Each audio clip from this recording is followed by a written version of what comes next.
US dollars. And of course, the issue of credit rating, we had actually been downgraded. This is something that people may not be aware. We need to emphasize on that as government. That the Standards and Poor's have upgraded Kenya's sovereign credit rating from B- to a firm B. So unaona tunaelekea hapo kama ni mtihani tunafanya. The Nairobi Securities Exchange has actually been best performing exchange in emerging markets. In emerging markets, the NSE has gained 1 trillion shillings over the last year, and NSE 20 index currently at more than 3,000 up from 1,500 since 2024. So you can see these are the indicators. Please let us avoid, as members of the fourth estate, to report propaganda from the opposition and our detractors.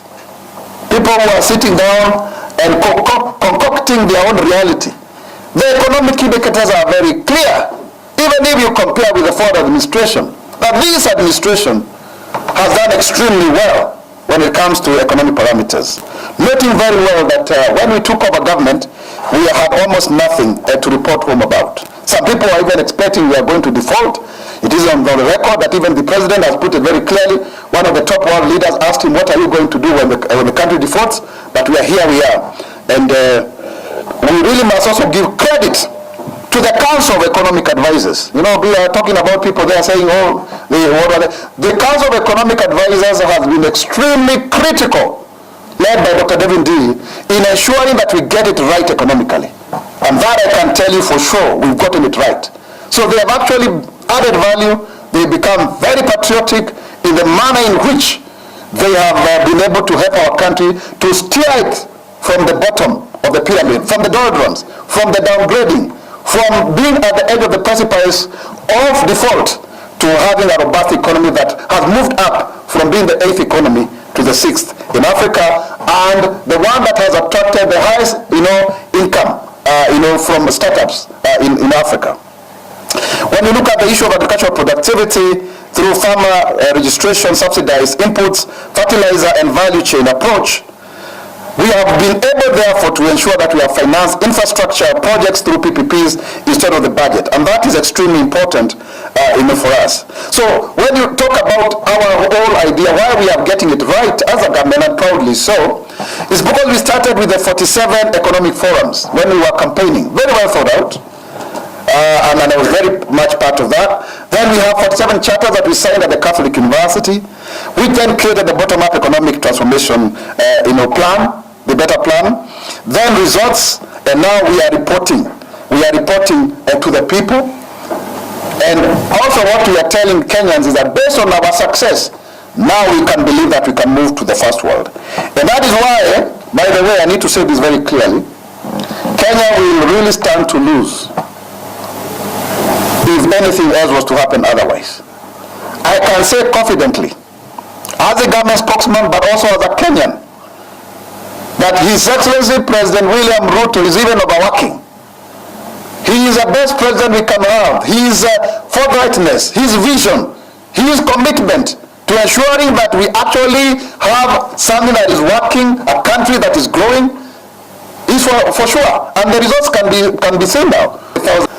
I would want to urge Kenyans to see through their intentions. That we have something that we are delivering, and indeed at some point we made painful decisions. Extremely painful, I must confess. But now they are bearing fruits. Just like you are taking your child to school, sometimes they don't want to wake up in the morning to go, but eventually when they become a doctor, a lawyer, and they're able to stand on their own, they will say, thank you, Daddy, thank you, Mommy, you did it for me. So that is where we are, fellow members and members of the fourth estate and the country at large. It is actually true. And I have testimonies here of people whose medical arrangements have been reduced because of the working of SHA. There could be teething problems, but we keep on addressing them. That is why CS Adendwale was able to call out those who were not, were giving fictitious and fraudulent claims.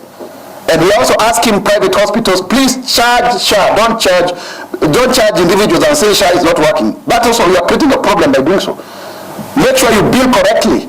But don't charge people because you want quick money. I think that we want quick money. I think that we need to be honest as Kenyans, because these systems, as long as it's verifiable and can be proven, will work, going forward. So, ladies and gentlemen, we have experienced growth in new jobs in agriculture, in terms of crop production, livestock, fisheries, health, primary health care, health insurance coverage for even our livestock, and health data systems and capacity. And through the Kenya Development Corporation, we are even financing people to do feedlots and all of that, and affordable housing through PPPs and MSMEs. So we really remain committed as a government to ensure food security, and looking at the issue of edible oil, we want to cut that by 50%, rice, sugar, and wheat, so that then we have value addition, going forward. Of course, ensuring that we have affordable capital through the Hustler Fund, through the reduction of the interest rates, through the Nyota program, and many other initiatives, and of course the complementary effort of the ripple effect of the market from the private sector, and ensure that we raise productivity so that we are able to have enough 4 million bags every month, and so therefore we do not need to import, from that, and of course increase productivity per acre from 8 to 15 bags, per acre, dairy from 2.5 to 7.5 kg per cow, and all of that. This is quite, in fact, I can take a whole day, my fellow Kenyans, in explaining to you what we are doing as a government, which are the key pillars. Fertilizer subsidy program, we also know that we reduced that by 5,000 shillings from 7,500 to 7,000 to 2,500. The issue of quality seeds, the issue of maize production, meat and dairy sector, sugar production, rice cultivation, edible oil crops, animal feeds, and all of that. And of course ensuring that we are priority logistics in how we are doing it, and ensure that the value chains end up ensuring that they produce that which goes to the market to benefit our people, transforming our cooperative sector through the CAIPs that are already being constructed across the various counties, and ensuring that the farmer prices remain an all-time high, as we promised to Kenyans. So really, ladies and gentlemen, I want to stop at this point in time and ask you now to provide questions that we can respond to based on what you think is happening, and then we can move forward. So somebody who can moderate this session?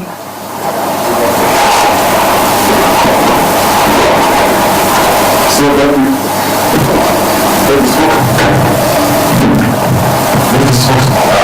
for that wonderful presentation. And because we do a lot of questions, then we get the next. So we start with the side. We meet and present to the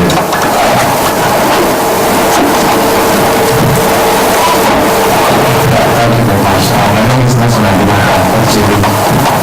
My question is that we've seen several people yet we haven't seen the government arresting anyone or anyone from any agent. What's your thought about that?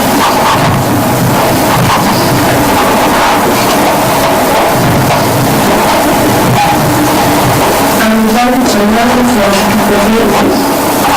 my question is how government is intervening to stop goods being trafficked to Russia, and what government has put in place to import this traffic to Russia. Thank you very much. Next. My name is Vincent Kirosi from Home Media. This connection to what the colleagues have asked, especially regarding the Russian-Ukraine war jobs, if I can call it so. We know that Kenyans have died there. We have their names. Families are burying bodies, holding bodies without bodies. And this because they don't have the ability or the capabilities to repatriate the bodies of their loved ones. Could you please say something about it, specifically about the recent cases confirmed of Kenyans that died in Donetsk? One of them is Mwaura.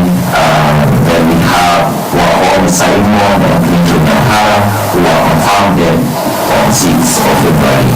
My second question shortly is regarding the situation in the country. You know that according to the Kenyan National Drought Drought Management Authority. They've said that 10 counties are at risk of facing serious food insecurity because of the continued drought crisis in the country. What they have been doing to ensure that the living crisis is cut.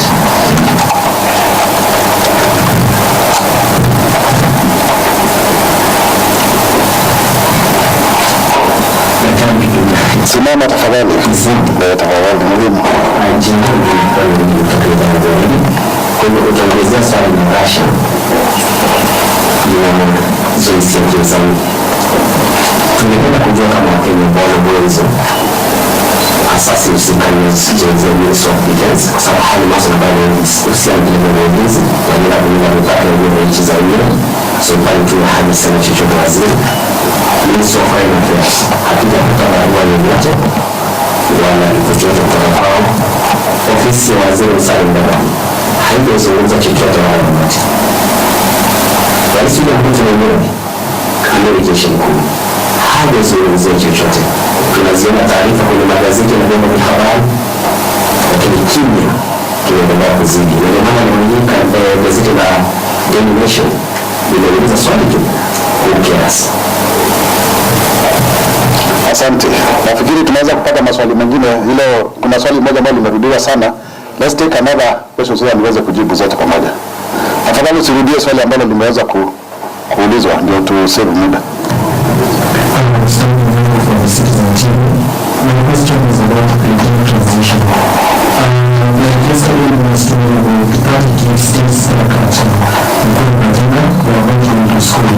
Speaking about the transition, if only we could have over 30 kids not going to school because of lack of school fees, then what of the other parts of the country?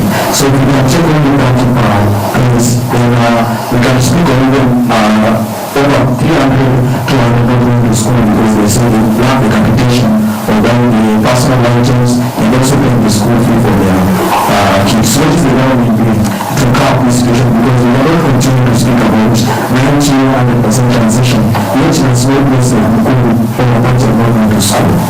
Thank you.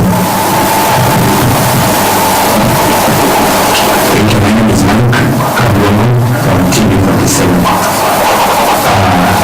My question is in regard to child regulation. Yesterday we had a story about I think prophets. The investigation to the HIV, AIDS, and the doctors involved. Last time the CS talked about an investigation was going on about those doctors that are saying whether HIV was AIDS, sometimes talking about where how the investigations reached now. When we go into draw or post the child regulation bill, we saw Kenyatta's government, the regime, has stopped the regulation bill. And about December there was government had scheduled public consultation, but apparently it was postponed, which we don't know until when. How is the process to continue the regulation bill? What is government going to do about the churches regulation bill? Does the government fear clergy, perhaps to say this? Thank you. Namaliza. Unaelewa? Asante, ninaona mwanamke anapenda ngazi kutoka university. Serikali inakusaidia kuna malalamishi kwamba asilimia kubwa ya fedha za nyota inatumika kwa fadhili walioko kwenye ziara ya rais hapo kwenda kupata pesa hizo. Hili ni kweli, alafu kuna maswali mengine kama serikali imeweka mkakati gani kuhakikisha rasilimali za nyota zinatumika moja kwa moja kwa vijana wanaostahili. Asante. Haya, nafikiri nitaanza na hilo lako la Nyota Fund. Na niseme kwamba ndugu yangu, fedha zile ambazo zinatumika ni zile ambazo unaona vijana wenyewe wanatuonyesha kwenye simu yake ya rununu, wanasema kwamba tumepata hizi fedha. Kwa hiyo uwezo ukasema kwamba fedha zinatumika kwa ziara.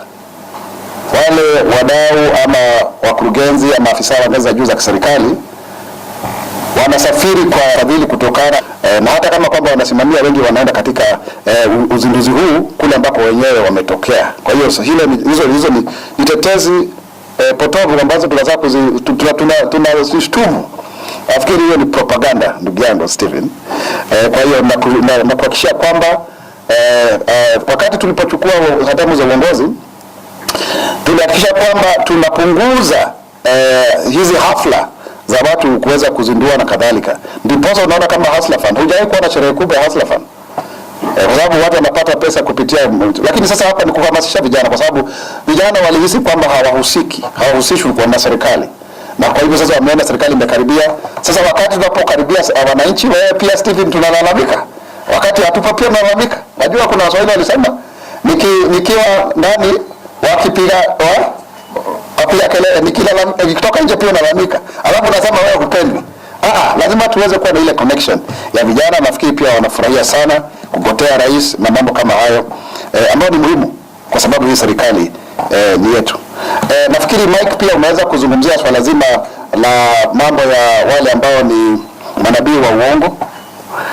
Nafikiri hilo ni jambo ambalo tunakashifu kabisa, wale ambao wanadanganya, na nafikiri uliona kabisa hata Wizara ya Afya na wale wahusika wadau walikuja na wakasema kwamba mambo kama hayo yaangaliwe zaidi. Kwa hiyo serikali imeweza kusema kabisa watu kama hawa wasipatiwe nafasi ya kuhadaa wa Kenya. Kama kuna mswada wote, ni vizuri watu waweze kushauriana zaidi. Nafikiri hilo sio jambo ambalo linafaa kuangaliwa, kwa sababu sisi wenyewe lazima tusikize wa Kenya vile ambavyo wanavyosema. Lakini kama kuna mtu yoyote ambao kama vile ambavyo vyombo vya habari vimeweza kuripoti na TV47, ni kwamba lazima tuambie wa Kenya, na ni vizuri mnahamasisha. Kama kuna watu ambao wanasema uongo, basi watu wajue ndio wasiweze kutapeliwa na watu wakisingiziwa kwamba wao ni watu wa kanisa na kadhalika. Ukikumbuka kwamba kuna ile swala zima la Shakahola. Ikikuja kwa mambo ya watoto ambao bado hawajakwenda the transition of our kids to school. Yes, it is true, my friend from Citizen, there could still be students who are yet to go to report to grade 10, and those are the ones that then we need to look at as a government and using the various ways in which we are able to finance them. There is a presidential bursary scheme, there is a ministerial, there are quite a number of ways, including the member of parliament and the counties. So they are properly identified and they are assisted, and even also Kenyans of goodwill, because sometimes that personal effect thing is an issue that needs to be looked at. But that's why you see the idea that the president has put it across about free day secondary school that is properly gazetted, and also to ensure that we cap the amount of money is required for uniforms and whatever, because we've actually seen schools also exploiting parents by extorting a lot of money and centrally procuring uniforms and all of that. And that has become a very big stumbling block for us. And so we are calling upon, the government is calling upon principals to just really be fair and to follow the guidelines as stipulated by the Ministry of Education, so that we do not jeopardize chances of those who would want to report. But I would also want to say, be that as it may, my dear brother, majority of the students have actually reported. Yesterday, I went to Kahuya Girls High School in Mwaura, and grade 10 by themselves are 600. Grade 10 in that school alone. And I was there, to tell them what the government is doing. But also I'm a preacher man, so I was preaching. But then Hope FM, Hope Media is good, that we preached there, and 195 of them got born again. So, but as if you were, amen. So, the whole issue is because there is actually revival for young people. There's revival for young people. I can see it. We had the Roma Feast here of 100,000 young people shouting in town, areas about, and they were not bombing and destroying property. So there is that revival. But however, coming to that whole issue of transition, majority of our students have been able to transition. So there are some isolated cases that are also important, because our children's education is the best equalizer, and we work very hard to ensure that we do so. And also when we have such cases, when you go as members of the fourth estate and you report, then we also should be able to channel them with a local member of parliament, with the various initiatives, so that we can assist them, and including Kenyans who are always very good at coming forward to assist those that are needy. The issue of drought, I think, is also critical. We had a meeting that was chaired by the Deputy President some few weeks ago, where the government committed to putting in place at least 2 billion shillings. I think it should be actually up to 4 billion, on a regular basis, so that we are able to procure the right kind of foods. You've seen CS Rocco distributing food there. There have been very serious efforts, even with the county governors of the affected areas in Garissa, in Wajir, and all of that, to ensure that we ring-fence, monies for water, for animals and all of that, insurance and all of that. So there are efforts towards that in that regard. We've also appealed to our development partners to come in and see, to it how we can work together, going forward. And we anticipate also, because of the March, April, May rainfall that has also already been forecast properly by the meteorological department, that of course that is going to help us to replenish, the food supply to the region. However, we'll always rise to the occasion when it comes to the whole issue of assisting our people so that nobody dies out of hunger. The other issue that I think has been asked very robustly is basically our people who go out there to work needs to be very careful in terms of where they go to work. It's very important, and I think the Minister for Labour has spoken about this, so you cannot say government has not spoken about this. The Minister for Labour has issued a warning about that, so that it will be very clear, and those rogue agencies that were there have actually been removed from the register, and will continue to do so. So that is something that we continue to give you information from the relevant ministries as we go by, but Kenyans will be protected by the government at whatever cost and in various other situations. Otherwise, I think those are the many questions that you are able to ask. I can entertain one or two more, and then we call it a day. Yes, the final round. Tafadhali usirudia swali ambalo limeshaulizwa. Mimi ni Asomani from Biblia Sema, and on taxation in the tax review, is speaking about what are the timelines so which Kenyans expect a difference in their policy. And number two, we say they are preacherman, and then Mr. Preacherman, if you are aware, churches are being invaded by the police, being tear-gassed, and the CS in charge actually 2 weeks ago he said that investigations will be undertaken. The president last week speaking at the Congress, he said investigations should be taken.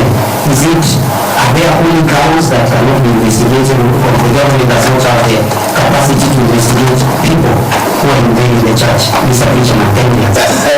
Thank you. Any other person?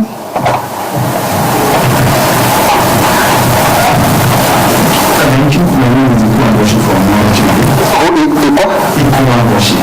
Yes. From Mwaura.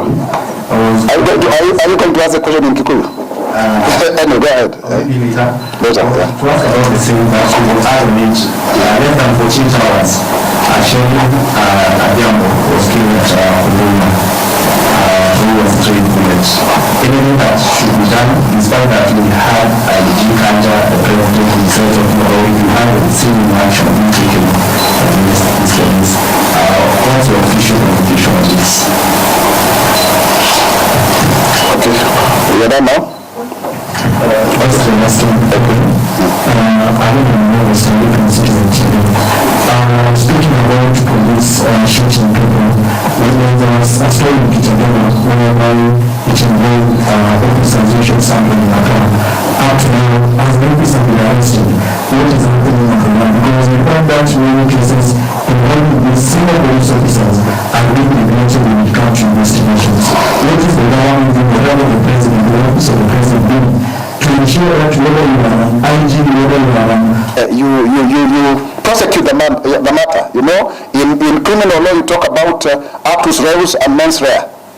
Was there mens rea in that whole issue of the police, for example? But that can only be left to the courts of law to determine, in terms of causation and all that whole issue of causation vis-a-vis the act, So that is... because you see also there could be other intervening factors, but that one we are prosecuting the matter in the court of public opinion, and I think it is premature. We do it from that legal point of view. We wait for the investigations to do so, because it will be the accused versus the republic, and the republic must prove that actually that was erroneous. So we must allow the investigations to carry themselves through, to go through, so that then we have a situation where our people are able to be protected accordingly. And of course, the penal code is very clear in sections 203, 204, in terms of when such kind of things happen, in terms of murder or manslaughter. So allow me to leave it at that. So that then I can, give you comprehensive response as and when we are able to. But once again, we want to say our sincere condolences to all of those that have lost their loved ones. It is very important that we do our best as a government to protect our people, and that we are going to do, and we are giving you the assurance to do so. Also, as I conclude, I would want to make a very serious appeal for political tolerance. We are going now into the high political season, and there is a lot that is happening, and therefore it is extremely important that we have our people to know that when we have political differences, it does not mean enmity. We have only one country. We don't have two countries or three. So let us just, because the vitriol, the hatred, the pandemonium that is being caused by this, and to appeal to leaders also to restrain themselves. It doesn't matter that you have to speak so that you can catch the headlines, and yet you're banning your country. We need to be careful, to be sensitive, so that we can live together in the true spirit of nationhood and patriotism, because Kenya is a great nation. Kenya is rising, even with the doubting Thomases. I can tell you from where I sit, under the leadership of President William Ruto, this country is making very serious strides towards, the first world country. And that is why many of us are fully supporting his re-election unconditionally, so that then we are able to make sure that we take the country. Because when you have a good leader, it's good to also give him the support and the time to execute his mandate, and then others can take over as at the time this comes. Otherwise, we remain grateful. Thank you for coming. Kenya itainuka, Kenya itasimama, Kenya itanawiri pamoja na uzalendo. Mimi ni Mkenya mzalendo. Kenya mzalendo. Asante.